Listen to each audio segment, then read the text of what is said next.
Der er jo rigtig mange studerende, der cykler til universitetet hver dag, og derfor så synes vi, det var en rigtig god idé at ansøge om sådan en cykelkompressorpumpe her på CSS i forbindelse med studiemiljøpuljen sidste år, og det fik vi, og det er vi rigtig glade for. Så nu er der en installeret her og på Godt og Skade biblioteket.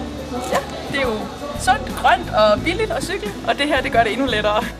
Café Kafka er en kreativ studenterforening på det naturvidenskabelige fakultet, hvor vi prøver at skabe rammerne for kreativ udfoldelse efter skoletid for de studerende. Og de kreative udfoldelser, det kan være ting som musik eller tegning, maling, syning eller en helt sjældent ting.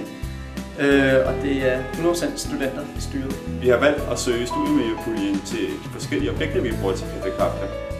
Og der kan man jo for andet se på symaskiner, instrumenter, pensler og papir og den slags genstande, som man kan gøre brug af, når man er her om aftenen.